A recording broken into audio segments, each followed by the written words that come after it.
Bonjour à toutes et à tous, je m'appelle Julien et dans cette vidéo je vous propose d'aborder la phase des héros de Warhammer Age of Sigmar en version 3.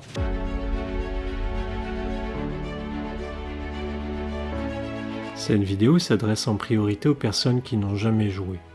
Elle fait suite à nos deux premières expériences où nous avons vu les phases de mouvement, de tir, de charge, de combat et de déroute. Il ne nous manque plus désormais qu'à aborder la phase des héros. Nous utiliserons pour cette démonstration la boîte de démarrage d'Age of Sigmar Émissaire. Un camp disposera d'un chaman vésomancien, général de l'armée, avec son grotte touilleur, 10 Gothripaz et 10 Obgroth. L'autre disposera d'un Knight Vexillor, qui remplace ici le seigneur impératant, et qui sera le général de l'armée. Il dispose également de 5 Vindictors et de 3 Prétors. Délimiter une zone de jeu d'au moins 80 cm de côté. Chaque camp pourra se déployer sur une profondeur de 8 pouces sur les bords de table opposés. Placez 3 objectifs, les deux premiers à 6 pouces des bords de table, dans les zones de déploiement, le dernier au centre de la zone de jeu.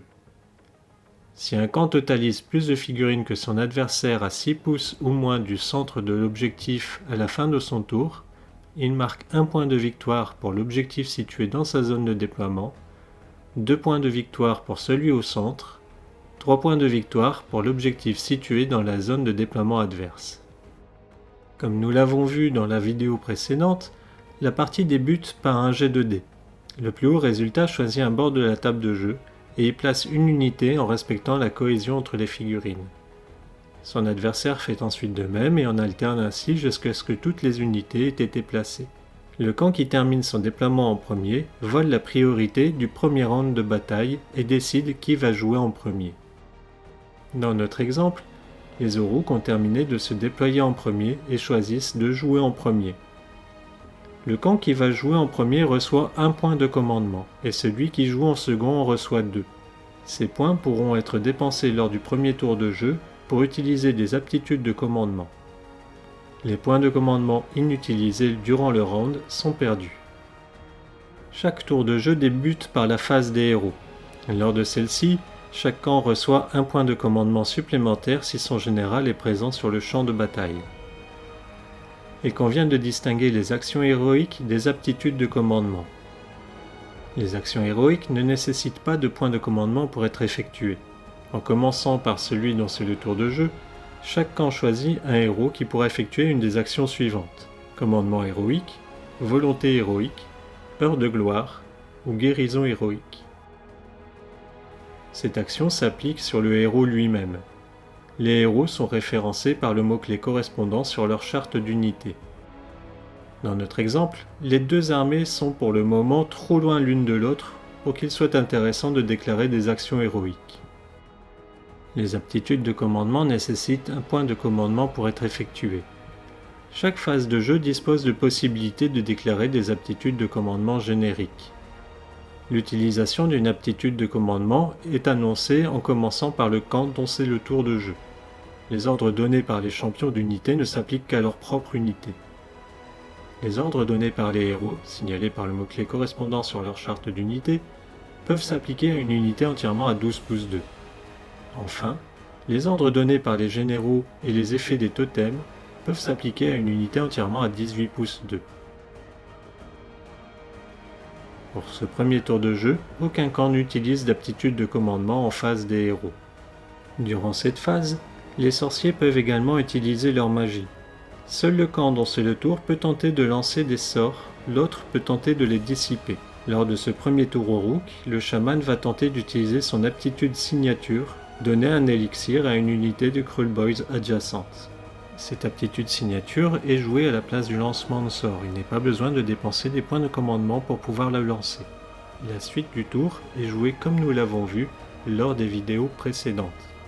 À la différence que lors des phases de mouvement, pour 1 point de commandement, les Uruk choisissent d'utiliser l'aptitude de commandement au pas de course, permettant aux Gothripaz d'obtenir un 6 automatique à leur jet de course et de se placer sur l'objectif central.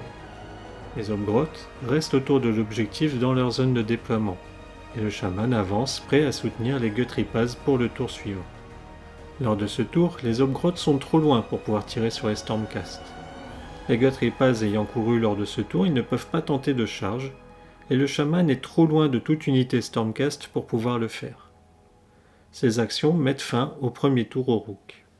À l'issue de ce premier tour, ce camp marque 1 point de victoire pour l'objectif dans sa zone de déploiement et 2 points pour celui au centre de table, pour un total de 3 points de victoire.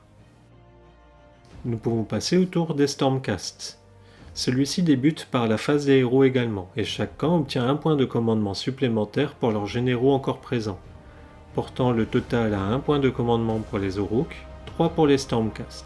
Aucun camp n'annonce d'action héroïque pour ce tour. Les Stormcast ne disposent pas de sorciers, nous passons donc à la phase de mouvement. Les Vengdictor et le Knight Vexillor bougent en direction des Guthrie-Paz. Les Praetors restent à proximité de leur objectif. Les Stormcast ne disposent pas d'unité de tir, aussi nous passons directement à la phase de charge. Les Vengdictor en déclarent une, lancent 2 dés et obtiennent un résultat insuffisant pour engager les Guthrie-Paz.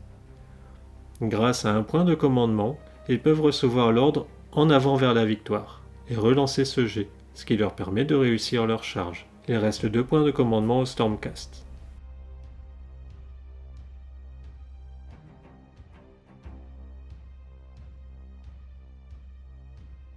Le Knight Vexillor charge également.